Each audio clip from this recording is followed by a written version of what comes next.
स्थिति जब वस्तु की स्थिति कहाँ होगी, F1 और F2 F1 को हम लोग बोलते हैं C1 बोलते हैं, यानी सेंटर ऑफ कर्वेचर यानी वक्रता केंद्र, इसको हम लोग बोलते हैं C2 बोलते हैं। तो बात एक ही है, C1 बोलिए या फिर 2F1 बोलिए या फिर C2 बोलिए या फिर 2F2 बोलिए, बात क्या है यहाँ पे, एक ही है ना।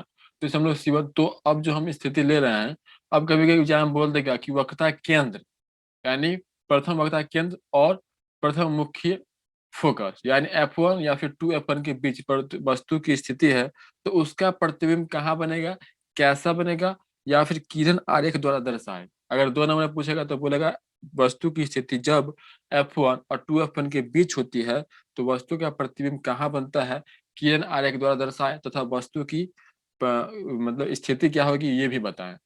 तो ये लिखने के लिए पहले हमको समझना होगा, हम लोग जानते हैं कि 2 किरण आरेख के द्वारा हम लोग इमेज प्राप्त करते हैं। तो वस्तु की स्थिति कहाँ है, पहले यहाँ पे आपको आसानी से दिख रहा है कोई वस्तु है, मान लीजिए वस्तु जो है ए और बी है, वस्तु क्या है, ए और बी है। तो कोई वस्तु है ए और बी है, तो इस वस्तु के हम किसी एक बिंदु के, जैसे मान लीजिए इस बिंदु के लिए, तो इस बिंदु से हमको कितने किरण आरेख गुजारने होंगे, 2 किरण आरेख गुजारना होगा। पहला तो प्रकाश केंद्र से, दूसरा इसके समांतर। तो देखिए इसके समांतर हम जब भी लेंगे तो हम लोग जानते हैं कि मुख्य अक्ष के समांतर जाने वाली प्रकाश की किरण लेंस से अपवर्तन के बाद किससे गुजरती है वो, तो लेंस के मुख्य फोकस से गुजरती है, यानी ऐप से होकर गुजरेगी। ऐप से होकर कहाँ गुजर रहा है ये, अच्छा आराम से हम बनाते हैं, ये चला धीरे धीरे धीरे धीरे, हाँ चलिए थोड़ी अच्छी है यहाँ। अब देखिए ये तो हमारा पहला किरण आरेख हो गया कि इसके समांतर लिए, यानी कहीं से प्रकाश किरण आ रही थी, यानी यहाँ से दिख गया। फिर दूसरा जब यहाँ से लेंगे प्रकाश केंद्र से, तो ये क्या होते हैं, बिना विचलन के सीधे चले जाते हैं। अब इसको जब हम आगे बढ़ाएंगे तो देखिए यहाँ पे इंटरसेक्ट हो रहा है, यानी यहाँ पे ये एक दूसरे को ये काट रहे हैं, यहाँ पे एक दूसरे को क्या कर रही है, ये काट रही है ना। तो जिस बिंदु पर कटता है या जिस बिंदु पर मिलता है वहीं पर तो प्रतिबिंब प्राप्त होता है।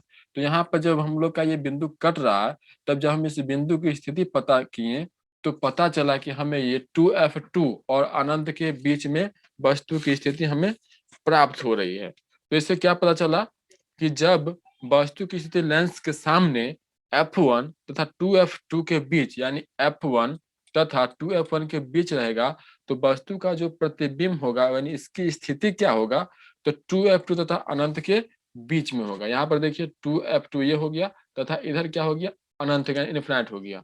तो वस्तु की स्थिति क्या होगी, 2F2 और अनंत के बीच में होगा वस्तु का। अब देखिए ये उल्टा बनाना, तो ये हो जाएगा ए डैश, ये हो जाएगा ए डैश और ये हो जाएगा बी डैश, यानी वस्तु की स्थिति क्या हो गया, ए डैश और बी डैश। अब बताइए कि उल्टा है या सीधा है, तो वस्तु जो है वस्तु का प्रतिबिंब जो वस्तु की अपेक्षा उल्टा है। उल्टा जब भी रहेगा तो वास्तविक होगा कि काल्पनिक होगा, तो वास्तविक होगा, यानी प्रतिबिंब प्राप्त किया जा सकता है। ठीक, अब वस्तु से बड़ा दिख रहा है या छोटा दिख रहा है, वस्तु का देखिए साइज यहाँ पे ए भी दिख रहा है, अब यहाँ पे साइज देखिए तो वस्तु से बड़ा होता है।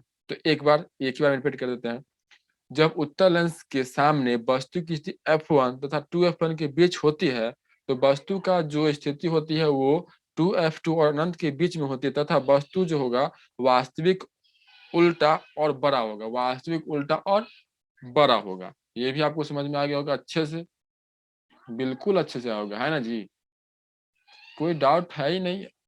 मन लगा के पढ़िए, बस यही काफी है। हम मन लगा के पढ़ाते हैं, आप मन लगा के पढ़िए, तो फिर क्या होगा, मन आपका लगेगा, मन मेरा लगेगा, और मन दोनों का लगेगा, तो फिर रिजल्ट अच्छा आएगा, नंबर अच्छा आएगा, समझ में अच्छा आएगा।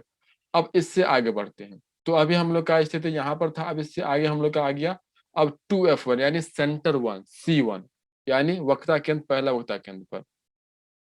तो जब वस्तु की स्थिति 2F1 पर होगा तो क्या होगा, यानी वस्तु की स्थिति कहाँ होगा, वस्तु का आकार क्या होगा, वस्तु किस प्रकार का होगा, वास्तविक होगा, उल्टा होगा, सीधा होगा, टेढ़ा होगा, मेढ़ा होगा, मेरा होगा, आपका होगा। अच्छा जो है वो यहाँ पर जो बनेगा वो हम देखते हैं।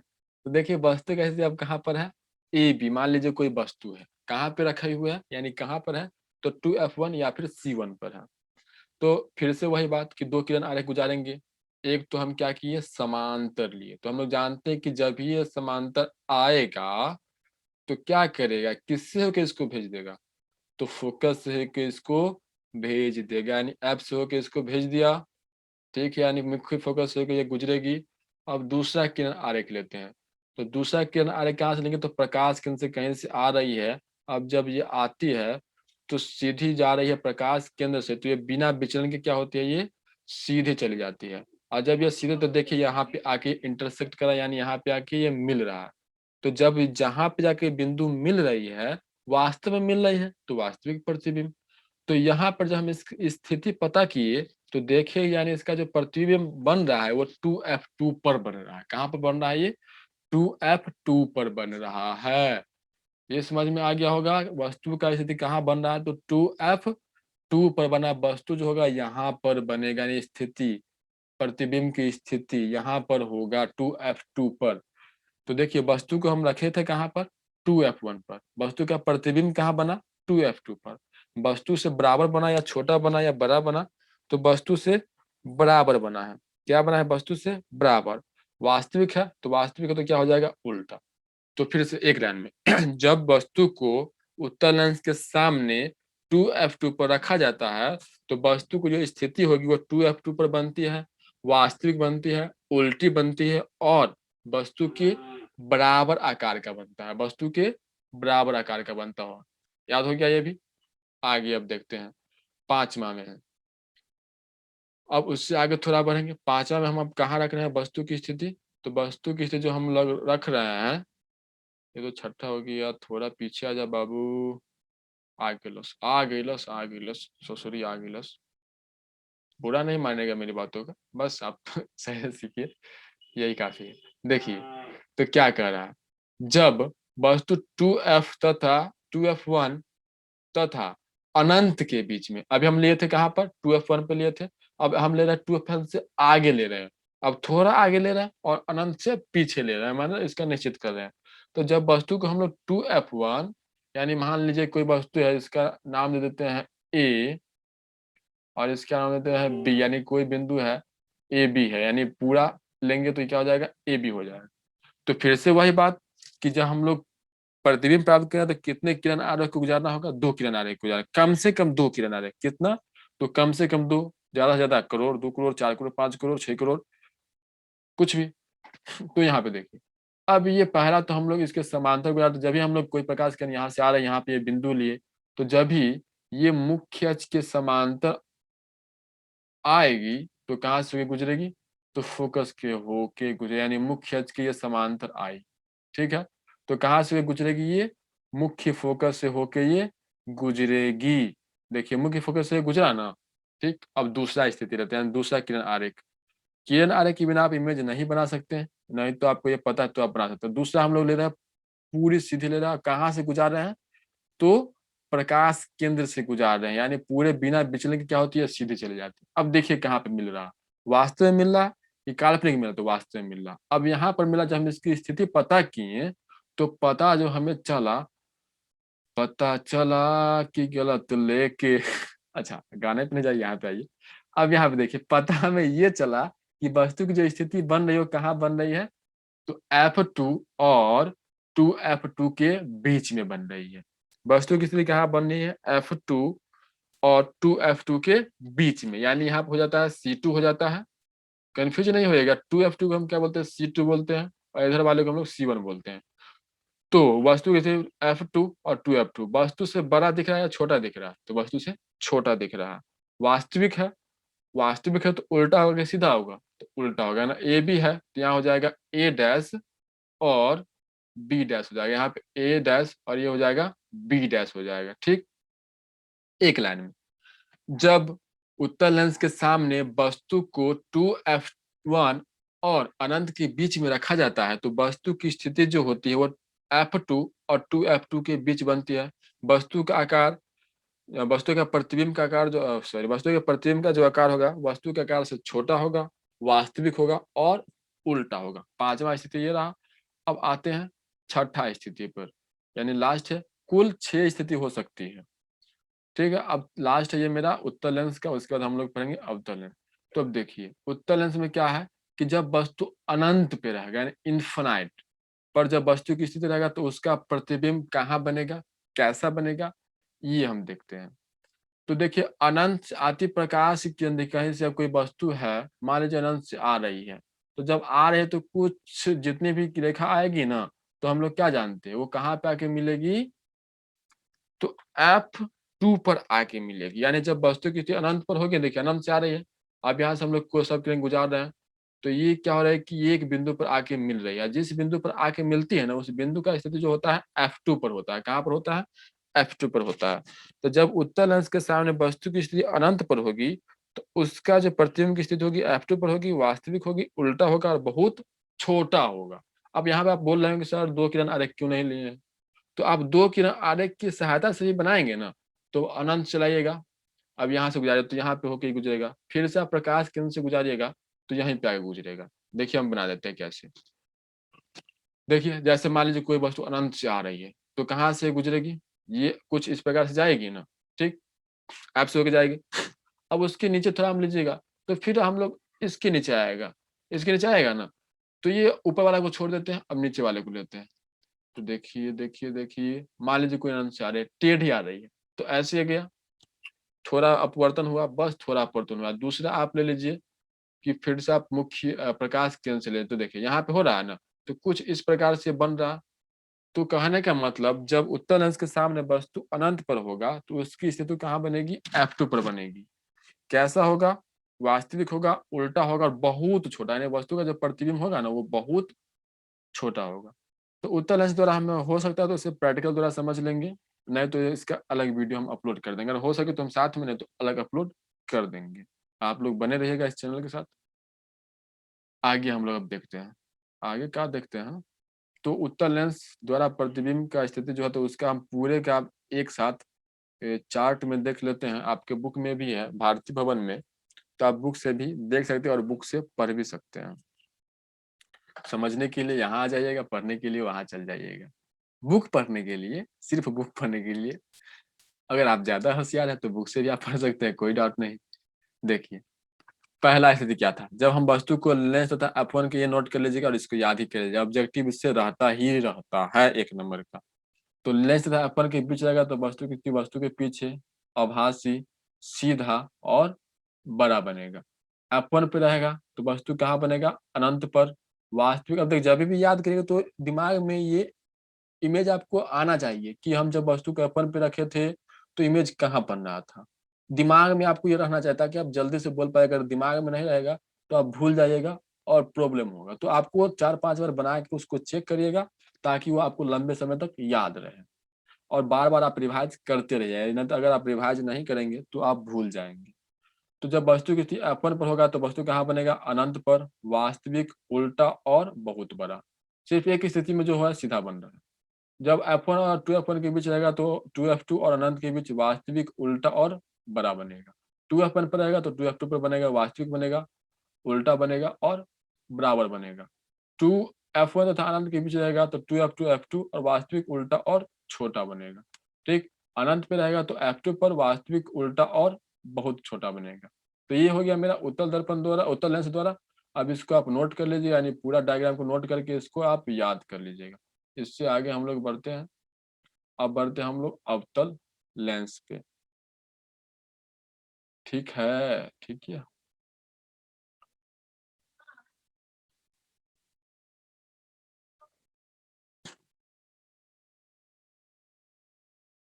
देखिए अवतल लेंस के, जैसे उत्तल लेंस का किरण आरेख था, उसी प्रकार अवतल लेंस के किरण आरेख बनाने के लिए तो बिंब यानी ऑब्जेक्ट, तो बिंब से मुख्य अक्ष के समांतर आने वाली कोई प्रकाश किरण अवतल लेंस से अपवर्तन के बाद लेंस के मुख्य फोकस से गुजरती हुई प्रतीत होती है। उसमें गुजर रही थी, लेकिन इसमें गुजरती हुई प्रतीत होती है, मतलब कि लगता है, होता नहीं है, बस लगता है कि वहां से आ रही है। जैसे देखिए यहाँ पर ये कोई प्रकाश किरण क्या मुख्य अक्ष के समांतर आ रही है, तो अपसारित यानी ये भटक के भाग रही है, ये भाग रही है। तो देखिए अब इसको थोड़ा हम पीछे जाएंगे, यहाँ देखिए थोड़ा पॉइंट हम बना दिए हैं, थोड़ा पीछे गए, थोड़ा पीछे गए, यानी जब आप यहाँ से देखेंगे, जब आप यहाँ से देखिएगा तो पता चलेगा कि कहाँ से होके आ रहा है, यहाँ से होके आ रहा है, यहाँ से होके आ रहा है, लेकिन वास्तव में तो यहाँ से नहीं आ रहा। तो जो प्रतीत होती है इसी को हम लोग क्या बोलते हैं? मुख्य फोकस बोलते हैं। तो ये किरण हो गया मेरा, क्या है कि जब मुख्य अक्ष के समांतर आने वाली प्रकाश किरण अवतल लेंस से अपवर्तन के बाद मुख्य फोकस से आती हुई प्रतीत होती है। क्लियर? पहला किरण आरेख समझ में आ गया होगा। अब आते हैं दूसरा किरण आरेख। बस आप इसको 5-4 बार देखिएगा, पढ़िएगा, हमेशा के लिए याद रहेगा।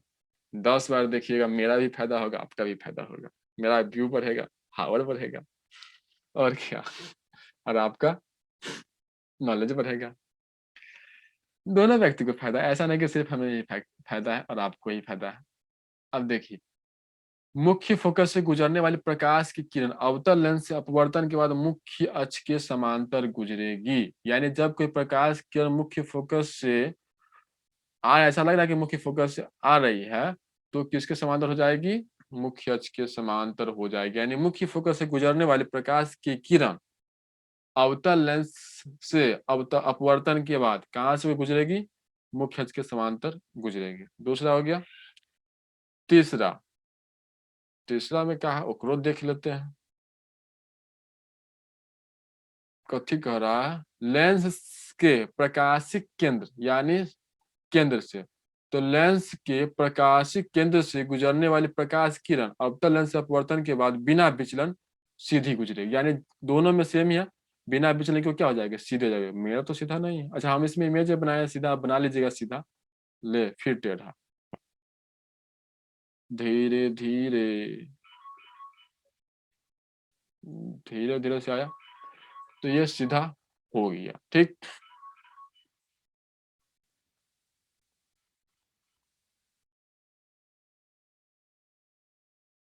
तो अब हम लोग पढ़ते हैं कि वस्तु की विभिन्न स्थितियों के लिए अवतल लेंस द्वारा बने प्रतिबिंब की स्थिति, यानी उत्तल लेंस का पढ़ लिए थे। अब जो हम पढ़ने वाले हैं, किसकी पढ़ने वाले हैं? तो अवतल। तो इसमें दो ही स्थिति हो सकती है। दो ही स्थिति क्यों होती है? तो दो स्थिति इसलिए होती है क्योंकि आप कहीं भी रखिए वस्तु का प्रतिबिंब दो ही प्रकार से प्रतीत होती है। तो अवतल लेंस द्वारा किसी वस्तु का सादा आभासी प्रतिबिंब ही बनता है। आभासी मतलब काल्पनिक प्रतिबिंब ही बनता है, चाहे वस्तु कहीं भी रखी हो।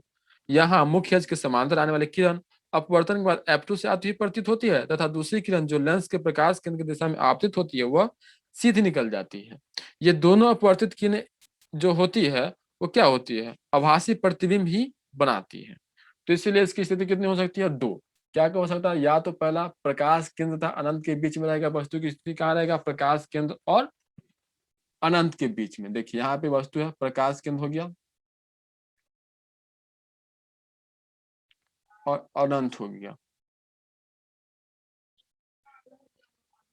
ये लेंस बोलिए या फिर प्रकाश केंद्र बोलिए, और अनंत के बीच में कहीं भी रखिए एक जैसा ही प्रतीत होगा। ये वस्तु आप यहाँ रखिए, यहाँ रखिए, या फिर कहीं पर भी रखिए, तो क्या होगा? एक ही जैसा होगा। इमेज आप इसको बना लीजिएगा। तो जब वस्तु की स्थिति प्रकाश केंद्र और अनंत के बीच में होगा, तो इसकी स्थिति क्या होगी? देखिए, पहला, जब हम लोग मुख्य अक्ष के समांतर किरण लाएंगे तो कहाँ से होकर गुजरेगी? गुजरती हुई प्रतीत होती है, तो फोकस से होकर गुजरती हुई प्रतीत होती है। दूसरा, जब हम लोग प्रकाश किरण को प्रकाश केंद्र से होकर गुजारते हैं, तो क्या होती है? बिना विचलन के वो सीधे चले जाती है। तो देखिए, इमेज जो है कहाँ पर इंटरसेक्ट हो रहा है, यानी कहाँ पे मिल रहा है? कहीं पे मिल रहा है, तो मिल रहा है लेंस तथा F2 के बीच में। लेंस तथा F2 के बीच में, यानी इसको हम अवतल लेंस द्वारा बने प्रतिबिंब की स्थिति। पहला है प्रकाश केंद्र तथा अनंत के बीच वस्तु की स्थिति। अब यहाँ पे दो ही स्थिति होगी, या तो वस्तु अनंत पे होगा या फिर प्रकाश के तथा अनंत के बीच में होगा। इसलिए दो ही स्थिति होता है क्योंकि ये जो इससे दो ही किरण आरेख का निर्माण होता है, और ये प्रतीत हमेशा क्या होता है? एक ही जैसा होता है। तो इसलिए इसमें दो ही स्थिति हो सकती है, या तो प्रकाश केंद्र तथा अनंत के बीच में होगा, या फिर वस्तु अनंत पे होगा। तो पहला, जब वस्तु प्रकाश केंद्र तथा अनंत के बीच में होगा, तो इसकी प्रतिबिंब कैसा होगा? कहाँ बनेगा? किस प्रकार से बनेगा? तो देखिए, मान लीजिए कोई वस्तु है ए बी। ठीक है, ए बी कोई वस्तु है।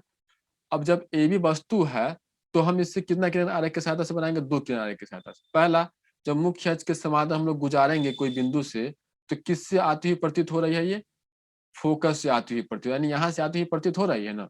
तो ये हो गया पहला किरण आरेख मेरा, ये हो गया।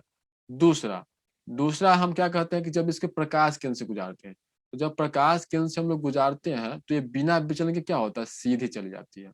जब हम इसको थोड़ा पीछे ले जाए और यहाँ पे देखो, तो यहाँ पे ये मिल रहा है ना, यहाँ पे इंटरसेक्ट कर रहा है, तो इमेज जो मेरा बन रहा है यहाँ पे बन रहा है।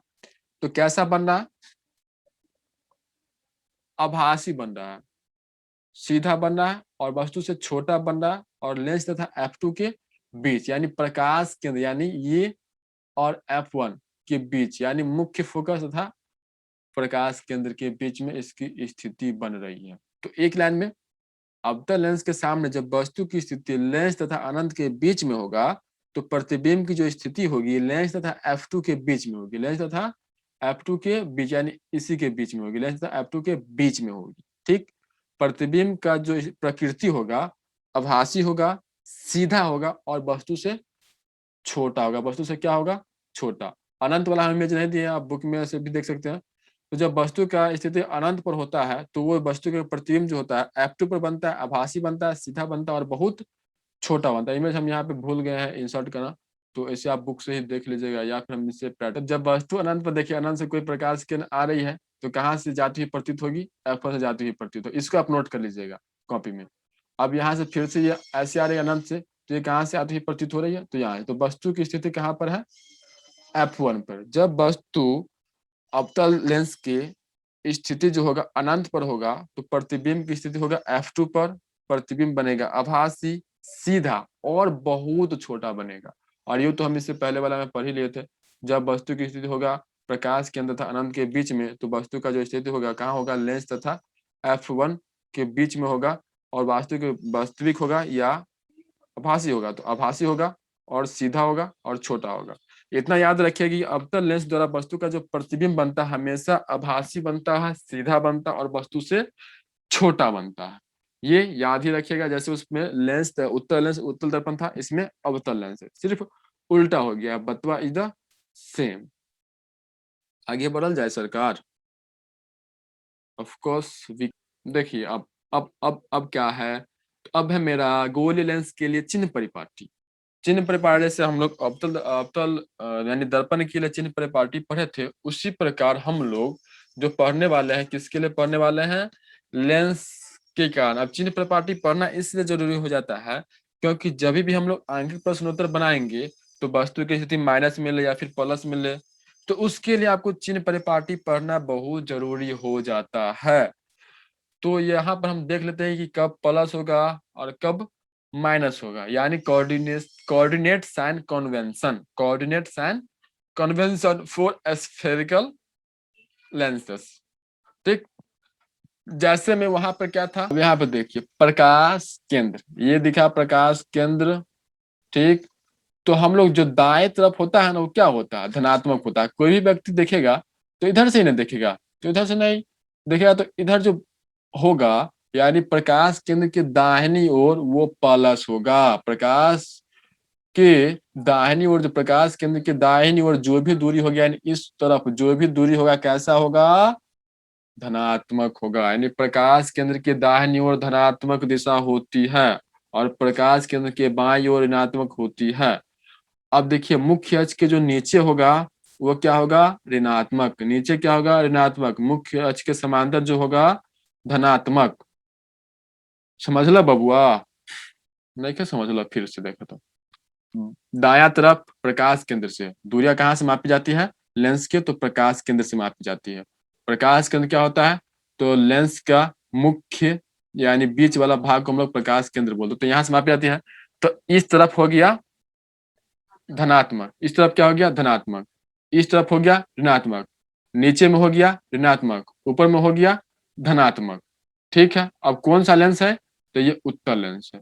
तो अगर आपसे पूछे कि उत्तल लेंस का मुख्य फोकस धनात्मक होता है कि ऋणात्मक होता है, तो मुख्य फोकस पहले देखिए कहाँ पर है, यहाँ पर है ना। तो मुख्य फोकस क्या हो जाएगा इसका? धनात्मक होता है, यानी उत्तल लेंस का मुख्य फोकस धनात्मक होता है। अब जैसे बोल रहा है कि वस्तु जो हमें यहाँ पे प्राप्त हो रहा है, तो वस्तु क्या होगा? धनात्मक होगा। ठीक, अब हम देखते हैं अवतल दर्पण में, अवतल लेंस में। तो उससे वही है, इधर होगा तो धनात्मक, इधर होगा तो ऋणा बाई और ऋणात्मक, नीचे होगा तो ऋणात्मक, ऊपर होगा तो धनात्मक। अब आपसे ये पूछा जाए कि अवतल लेंस का जो मुख्य फोकस होगा धनात्मक होगा कि ऋणात्मक होगा, तो पहले आप पता करिए कि किस ओर होता है। तो इस ओर होता है, तो अवतल लेंस का मुख्य फोकस क्या होता है? वो ऋणात्मक होता है। ठीक, एफ आप बोले C2 किसमें है? धनात्मक। C1 ऋणात्मक, इधर भी C2 धनात्मक, C1 ऋणात्मक, 2F1 ऋणात्मक, F2 धनात्मक। समझ में आ गया? तो इधर हो गया धनात्मक दिशा, इधर हो गया ऋणात्मक दिशा, यानी दाहिनी ओर प्रकाश केंद्र के दाहिनी ओर धनात्मक, प्रकाश केंद्र के बाईं ओर ऋणात्मक, नीचे ऋणात्मक, ऊपर धनात्मक। यानी ऊपर जो रहेगा, जैसे मान लीजिए इधर रहेगा, जो वस्तु की स्थिति है इधर बन रहा है और बोल देगा कि 4 सेंटीमीटर है, तो माइनस मिलेंगे कि प्लस मिलेंगे? तो इस ओर है ना, तो प्लस मिलेंगे। कैसा लेंगे? प्लस मिलेंगे। और वही इस ओर रहता तो किस में लेते? माइनस में लेते। अब आगे देखते हैं, लेंस के लिए हमें गोले दर्पण जैसे चिन्ह परिपाटी अपनाते हैं, जैसे गोले दर्पण के लिए हम लोग अपनाते थे ना, तो वही लिखे हैं यहाँ पे। क्या लिखे हैं कि लेंस के लिए हम लोग जो अपनाते हैं चिन्ह परिपाटी ना, वो क्या अपनाते हैं? गोले दर्पण जैसे अपनाते हैं, किंतु लेंसों में सभी माप उनके प्रकाशिक केंद्र से लिए जाते हैं। लेंस सूत्र क्या होता है? 1/v-1/u=1/f। इसे हम लोग अलग वीडियो में सॉल्व करेंगे, यानी कैसे ये समीकरण आता है, 5 नंबर में पूछा जाता है लेंस सूत्र, तो अलग से हम इसे देख लेंगे। आगे आवर्धन, यानी प्रतिबिंब की ऊंचाई और बिंब की ऊंचाई के अनुपात को हम लोग क्या बोलते हैं? आवर्धन बोलते हैं। प्रतिबिंब की ऊंचाई और बिंब की ऊंचाई के अनुपात को हम लोग क्या बोलते हैं? आवर्धन बोलते हैं। ठीक। अब आगे है लेंस की क्षमता। किसी लेंस द्वारा प्रकाश किरणों को अभिसारण या अपसरण करने की मात्रा को उसकी क्षमता के रूप में व्यक्त किया जाता है। लेंस की क्षमता उसकी फोकस दूरी का क्या होता है? व्युत्क्रम होता है। ठीक। अब हम बात करते हैं पावर ऑफ लेंस, यानी लेंस की क्षमता। यहाँ पे टॉप पे, यहाँ पे हेडिंग देना हम भूल गए हैं, ऊपर में आप हेडिंग दे लीजिएगा पावर, यानी lens of, power of lens, power यानी क्षमता। तो लेंस की क्षमता किसे कहते हैं? तो लेंस की क्षमता किसी लेंस द्वारा प्रकाश की किरणों को अभिसरण या अपसरण करने की मात्रा को उसकी हम लोग क्षमता कहते हैं। क्या हो गया? इसे किसे व्यक्त किया जाता है? क्षमता के रूप में। लेंस की क्षमता उसकी फोकस दूरी का क्या होता है? व्युत्क्रम होता है। यानी फोकस दूरी होगा ना, उसका ये क्या होता है? ये व्युत्क्रम होता है, यानी 1/p हो जाएगा। तो p बराबर क्या हो जाएगा? 1/f हो जाएगा। p बराबर क्या हो जाएगा? 1/f। देखिए यहाँ पे, यानी पावर से इंडिकेट करते हैं क्षमता को, और ये होता है फोकस दूरी के व्युत्क्रम होता है। तो p बराबर क्या हो गया? 1/f। p बराबर 1/f, p बराबर 1/f, p बराबर 1/f, p बराबर 1/f। यानी लेंस की क्षमता p बराबर 1/f, p बराबर 1/f। याद हो गया? लेंस की जो क्षमता होता है वो क्या होता है? डायोप्टर में मापी जाती है। ऑब्जेक्टिव में पूछा जाता है लेंस की क्षमता किसमें मापी जाती है? डायोप्टर में। लेंस की क्षमता किसमें मापी जाती है? मापा जो जाता है डायोप्टर में। ठीक। और इसका ऐसा मात्रक जो होता है प्रति मीटर होता है। ऐसा मात्रक क्या होता है? प्रति मीटर। कैसे प्रति मीटर होता है? तो देखिए, P बराबर क्या होता है? जल्दी बताइए। 1/f होता है। F क्या है यहाँ पे? F क्या है? दूरी है ना। तो दूरी का ऐसा मात्रक क्या होता है? F यहाँ पे दूरी है। दूरी का ऐसा मात्रक क्या होता है? मीटर होता है। तो 1 क्या हो जाएगा? m, यानी मीटर। तो 1/m ऊपर जाएगा तो क्या हो जाएगा? -1 हो जाएगा। क्या हो जाएगा? -1 हो जाओ तो -1। तो इसी को बोलते हैं प्रति मीटर। इसी को क्या बोलते हैं? प्रति मीटर। तो लेंस का ऐसा मात्रक होता है मीटर प्रति मीटर, सॉरी, लेंस का ऐसा मात्रक प्रति मीटर, लेंस का ऐसा मात्रक प्रति मीटर, लेंस का ऐसा मात्रक प्रति मीटर, लेंस का ऐसा मात्रक प्रति मीटर, लेंस का ऐसा मात्रक प्रति मीटर। लेकिन लेंस की जो क्षमता होती है, यानी किसमें मापते हैं? डायोप्टर में। लेंस की क्षमता का मात्रक क्या होता है? डायोप्टर। ऐसा मात्रक प्रति मीटर, क्षमता डायोप्टर। तो एक यानी एम इसके बराबर जो होता है ना, एक डायोप्टर बराबर जो हम बोले, तो क्या होगा? एक डायोप्टर बराबर 1m -1, यानी प्रति मीटर। यानी 1/m बराबर एक डायोप्टर, यानी प्रति मीटर बराबर एक डायोप्टर। क्लियर? चलिए, मेरा बोर्ड भी क्लियर। अब आगे बढ़ते हैं। अब यहाँ पे हम लिख दिए, डायोप्टर उस लेंस की क्षमता है जिसकी फोकस दूरी 1 मीटर हो। उत्तल लेंस की क्षमता जो होती है क्या होती है? धनात्मक होती है। उत्तल लेंस की क्षमता क्या होती है? धनात्मक होती है। उत्तल लेंस की क्षमता कैसी होती है? धनात्मक होती है। उत्तल लेंस की क्षमता कैसी होती है? धनात्मक होती है। आगे है, अवतल लेंस की क्षमता ऋणात्मक होती है। अवतल लेंस की क्षमता ऋणात्मक होती है। अवतल लेंस की क्षमता ऋणात्मक होती है। क्यों होती है ऋणात्मक? क्योंकि ये इस ओर होता है और ये इस ओर होता है। उत्तल लेंस का दाहिना तरफ होता है और अवतल लेंस का बाईं ओर होता है, इसीलिए ऋणात्मक होता है।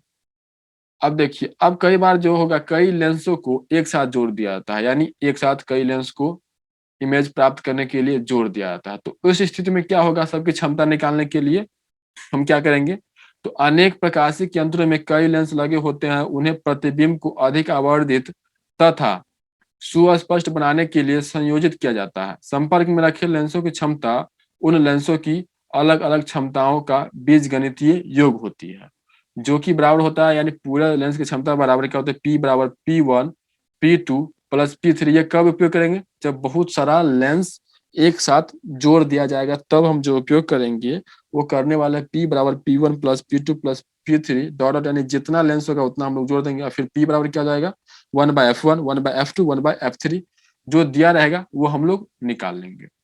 न्यूमेरिकल अभी हम नहीं बता रहे हैं, क्योंकि हम जब एक्सरसाइज बनाएंगे तो फिर हम देख लेंगे। अभी हम सिर्फ थ्योरी पढ़ रहे हैं, यानी पूरी फाउंडेशन बैच की तरफ पढ़ रहे हैं। ये क्लास मेरा फुल्ली फाउंडेशन है, इसमें कोई भी टॉपिक आपको मिस नहीं होगा, कोई भी टॉपिक हम नहीं छोड़ेंगे। तो अगर आप ये देख लेते हैं तो फुल्ली आपका क्लास कवर हो जाएगा। कोशिश करेंगे हम व्हाइट बोर्ड पर भी आने का धीरे धीरे। पहले यहाँ शुरुआत करते हैं, सही। अब देखिए अगला एक टॉपिक छूट रहा था मेरा, वो टॉपिक जो है मेरा प्रिज्म है, ठीक है। अब प्रिज्म का हुआ है एकरा देखना है। तो देखिए इंग्लिश भी प्रिज्म होता है, हिंदी भी प्रिज्म होता है। अब देखिए प्रिज्म कुछ इस प्रकार से होगा, आप देखो होंगे तो प्रिज्म कुछ इस प्रकार से होता है, यानी कांच का होगा। इसमें देखिए अब ये वाला जो भाग दिख रहा है त्रिभुजाकार दिख रहा होगा आपको, यानी ये वाला भाग आपको कैसा दिख रहा है, त्रिभुजाकार दिख रहा है ना? एक त्रिभुज, तो जो आगे है वही भी क्या होगा, पीछे होगा। तो त्रिभुजाकार आकृति कितना हो गया, एक ये हो गया और एक पीछे वाला, यानी ये डू।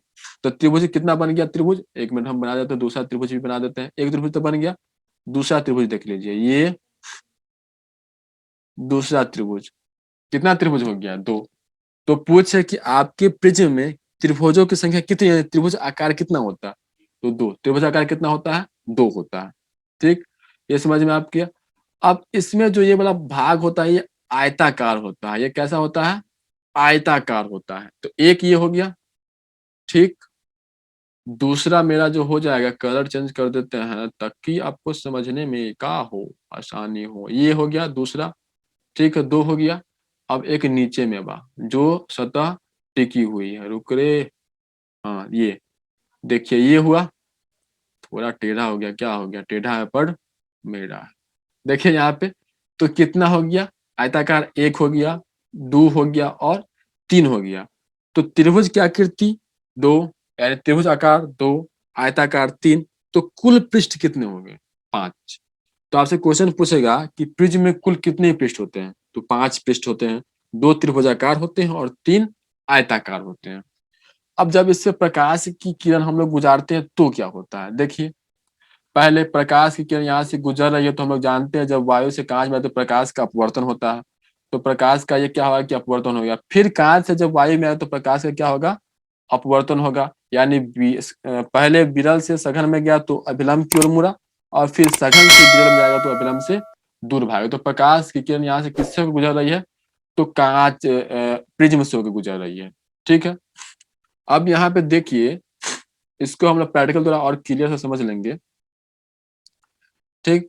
अब देखिए क्या है इसमें, कुछ पॉइंट आपको देखने लायक है जो कि आपको समझना होगा और सीखना होगा। किसी कोण पर झुकिए दो समतल पृष्ठों के बीच घिरे किसी पारदर्शक माध्यम को हम लोग क्या कहते हैं, प्रिज्म कहते हैं। किसी कोण पर झुकिए दो समतल पृष्ठों के बीच घिरे किसी पारदर्शक माध्यम को, पारदर्शक मतलब पारदर्शी, एक ओर से दूसरी ओर प्रकाश जाता हो, माध्यम को हम लोग क्या कहते हैं, फिजिक्स कहते हैं। क्या कहा है, फिजिक्स कहा है। अब देखिए कि ये क्या कहना चाह रहा है, कि दो झुका हुआ समतल पृष्ठ होगा और पारदर्शक होगा तो क्या कहलाएगा, प्रिज्म। सिंपल सी बात है, समझ में आ गया होगा। आगे बढ़ते हैं। अब अपवर्तक पृष्ठ का होता है, तो पहले हम यहाँ पे देख लेते हैं अपवर्तक पृष्ठ का हुआ है। ओकरा बाद देखिए, अब लैंग्वेज हम कोई भी यूज कर लेते तो इसके लिए आप बुरा नहीं मानिएगा, ठीक है। अपवर्तक पृष्ठ हम लोग किससे कहते हैं, यही ना। तो देखिए, यानी जब प्रकाश का आवागमन होता है और इनके जिन दो फलकों पर, जिनके दो सतहों पर प्रकाश किरण जो गुजरता है ना, उन्हीं फलकों को हम लोग क्या बोलते हैं, अपवर्तक पृष्ठ बोलते हैं। जैसे यहाँ पे आयताकार है, यानी ये या तो प्रकाश यहाँ से होकर गुजरेगा तो इस ओर से जाएगा, या फिर उस ओर से पड़ेगा तो इस ओर से जाएगा, यानी आयताकार भाग, सॉरी, त्रिभुजाकार भाग पर पड़ेगा ना। तो वही जो फलक होता है, सतह होता है, उसे हम लोग बोलते हैं अपवर्तक पृष्ठ। पृष्ठ मतलब आप लोग समझते हैं पेज। तो वही अपवर्तक पृष्ठ, यानी उसका जो आकार है त्रिभुजाकार, उसी पे प्रकाश की किरण गुजरेगा। और कितना होता है, वो 2 होता है। तो जिन फलकों पर प्रकाश की किरण का आवागमन होता है और जिन फलकों से इनका अपवर्तन होता है, यानी प्रकाश गुजरता है, उन्हें हम लोग क्या बोलते हैं, अपवर्तक पृष्ठ होते हैं। पेज में कितने होते हैं, तो 2 होते हैं। कितने होते हैं, 2 होते हैं। अब जो अपवर्तक कोण जो होता है ना, वो क्या है, देखिए देखिए यहाँ पे कोण कौन सा है, एक कोण ये हो गया, ये कोण ये हो गया, और एक कोण ये हो गया। नहीं, ये तो कोण हो गया, हम बात कर रहे हैं कोण का, कोण। तो कोण ये हो गया, ये से हम लोग क्या बोलेंगे, कोण यानी किनारा। ठीक बा। तो वही लिखा है नीचे में, क्या लिखा, अपवर्तक पृष्ठ का परिभाषा लिखा है, नहीं बारे में लिखा, क्या लिखा, रुक रे बबुआ, बहुत भाग्य लस्तु। अपवर्तक पृष्ठ क्या है, अपवर्तक पृष्ठ प्रकाश का आवागमन प्रिज्म के जिन दो फलकों के बीच होता है उन्हें प्रिज्म का अपवर्तक पृष्ठ कहते हैं। ठीक, ये हो गया। अब प्रिज्म का अपवर्तन कोण, तो अपवर्तक पृष्ठों के बीच का कोण को प्रिज्म का अपवर्तक कोण कहते हैं या प्रिज्म का कोण कहते हैं। जैसे में देखिए इस इमेज में, इमेज तो दिख नहीं रहा, इमेज को हमको ऊपर लाना होगा। आजा रे आजा, इसे हम लोग प्रैक्टिकल से समझेंगे, don't worry. I will repeat it with an experiment. So don't try to divert your mind that I am not understanding this type of topic. So please wait and watch. तो क्या कर रहे थे हम, ऊपर जाने वाले थे, हाँ। क्यों जाने वाले थे, अच्छा, ये प्रिज्म, फिर देखा आगे भाग गया लस्सी। प्रिज्म हम देखा, हाँ प्रिज्म। अब देखिए, ये जो कोण ये जो कोण आपको ये दिख रहा है, इसी को हम लोग क्या बोलते हैं, अपवर्तक कोण बोलिए या फिर प्रिज्म का कोण बोलिए। अगर ये बड़ा होगा तो ये जो होगा ना विचलन रेखा, ये भी बड़ा हो जाएगा। ठीक है, तो हम लोग का ये समझ में आ गया। ये हो गया आपतित किरण, हो गया प्रकाश का अपवर्तन, ये हो गया विचलन किरण, या क्या है, विचलित किरण हो गया। तो यह प्रैक्टिकल तरह पूरा क्लियर हम कर देंगे, बस आप इतना समझ लीजिए इसको। तो मेरा अब ये चैप्टर लगभग समाप्त हो गया, लगभग क्या पूरी तरह से समाप्त हो गया। अब इसका सिर्फ क्वेश्चन आंसर बाकी है, तो वो भी हम अलग से देख लेंगे। तो आपको अगर ये वीडियो अच्छा लगा, नहीं पूरा चैप्टर आपको अच्छा लगा हो, तो जो 10th क्लास में है या फिर जो नॉलेज के लिए पढ़ना चाहते हैं, तो उसे आप शेयर कर सकते हैं, यानी आप उसे भेज सकते हैं। शेयर बटन पे क्लिक करके अगर आपको मेरा वीडियो अच्छा लगता हो तो एक लाइक जरूर दे सकते हैं, क्योंकि लाइक दीजिएगा तो हमें पता चलेगा कि हाँ जो मैं कर रहा हूँ वो सही कर रहा हूँ। अगर आप लाइक नहीं करिएगा तो पता चलेगा कि मैं खुद पढ़ा रहा हूँ, खुद पढ़ रहा हूँ। तो so thank you for your like. अच्छा, लाइक नहीं किए, लाइक ठोक दीजिए। अब लाल वाला बटन दिख रहा है, उसके साथ मार करिए, पीट करिए, जो करना है करिए, बस आप उस पर क्लिक कर दीजिए। तो फिर से थैंक यू फॉर वॉचिंग।